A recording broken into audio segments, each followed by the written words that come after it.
Welcome, welcome, welcome. Hello, I'm your host, Mrs. M. And if you haven't, make sure you click the link below.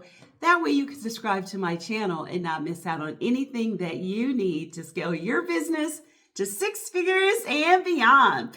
Pow! So in this video, I'm going to get right to it. And what I'm going to talk about are a couple of things. And one of the things is, what are the most important things we need to do right now to be ready for hurricane season? Now, I know we've heard that during our favorite areas of doing work that really help our community and helps to scale our business, when it comes to FEMA, some of you may have had FEMA agency contracts and some of you may not have, but I know that they're talking about there are some changes, which I am been aware of as well. And one of them is looking at a lot of states taking over a lot of the FEMA opportunities. So what does that mean about you? What do you need to do if you want to be ready for hurricane season? Well, I know one of the things we do is we do a lot of hurricane work in Florida, state of Florida, where we register.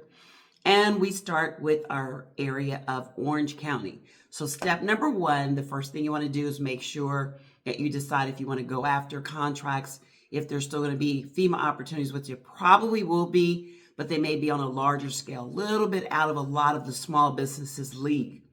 So what that looks like is to make sure that you do have your cage code, just in case you do want to try to obtain a couple of federal contracts.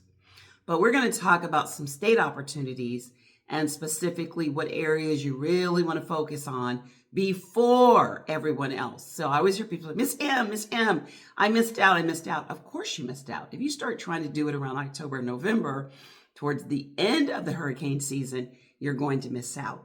You want to make sure you get started now, meaning this month. Never can be too early. So the first thing you want to do is you want to decide where you want to look for the opportunity. So let's say you want to do the state of Florida, or if you want to do the state of Texas, or if you want to do North Carolina or something like that. Once you make that decision, then the second thing you want to do is decide if you want to do federal or state. Once you decide if you want to do federal or state, then you want to look at what the state that you're looking to do. Look at their counties. Look on a county level. So not just state, that's too large. Narrow it down to the county. So let's say I want to do Orange County.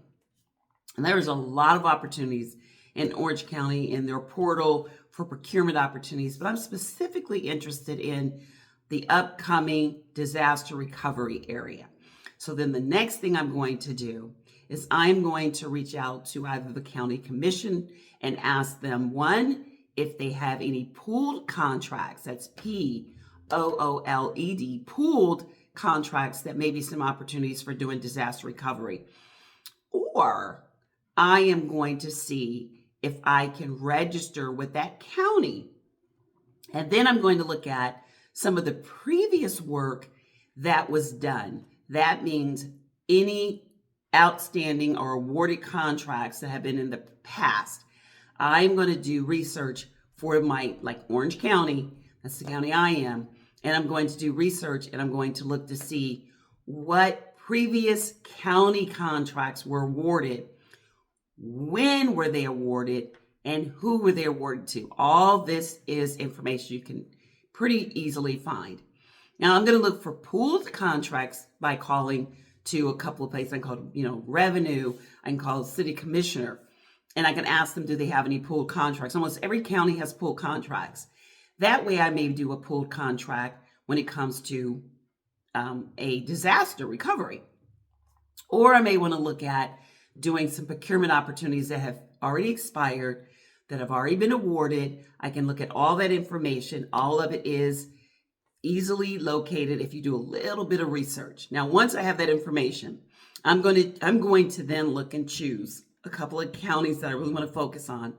And then I'm going to make sure that I am assigned, registered, know what the requirements are. I'm going to do all of that so that way I'm ready to go. I'm ready to go when it's time. So that means that I am going to register my company. I am going to look at some of the previous contracts to see what was awarded, the prices, what type of work, make sure it aligns with what I'm looking to offer. I'm going to go ahead and get that capability statement ready, make sure I have all my all of my disaster recovery services, products, whatever on there.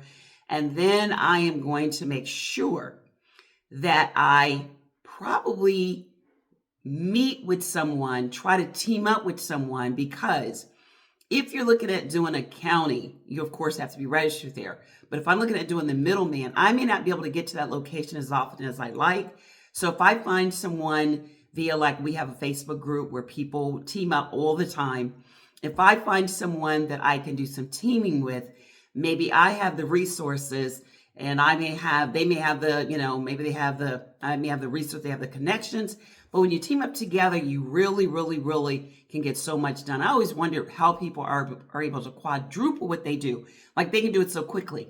It's because they team up with other people that may have one area of expertise and they have another area of expertise, and together they do fantastic. So you want to register in that county, find previous available awarded contracts, look at pricing, services, look and see if you have what you're looking for in your capability statement, see if you can team up with someone, and when the season starts, you've already started to try and make connections before. Start finding people in the county clerk's office, revenue, commissioner's office, people that are in that area. Look for companies that are already doing disaster recovery, restoration. Give them a call. See if you can be a subcontractor. Start the research, the networking now. There's so many disaster recovery organizations that you can go to. Think of what's a complement but not your competition. What else is needed when they're doing storm, like recovery, that type of thing. There are several other things that go along with that you can easily look at. You can get a part of their organization so you can be there. I know we belong to 3 or 4 organizations when we were doing a lot of the homes and apartment rentals and things like that. We were doing a lot of the disaster recovery for those. So we did a lot of property management. That's another one. There's so many areas. Just think of what you can do to complement, and then you would look to join their organizations. A lot of times you can go as a guest. But these are things I would do right now to be prepared, just in case the opportunities are not there on a federal level. You already want to be ready to be good to go to pull that plug on the state level. So if you'd like to know more, make sure you click the link. You can always come to my weekly GovCon Lunch and Learn. I do specials all the time. I have a masterclass going on now. The dates are April 1st, 2nd, and 3rd. I'm going to talk about state contracts, how to get into their portals, how to find exactly where the pooled contracts are. So if you're ready to kind of pivot a little bit and do some state contracts, I'd love to see you there. So make sure you register. The description is the link below. Until next time, be careful, be safe, take care, and bye-bye.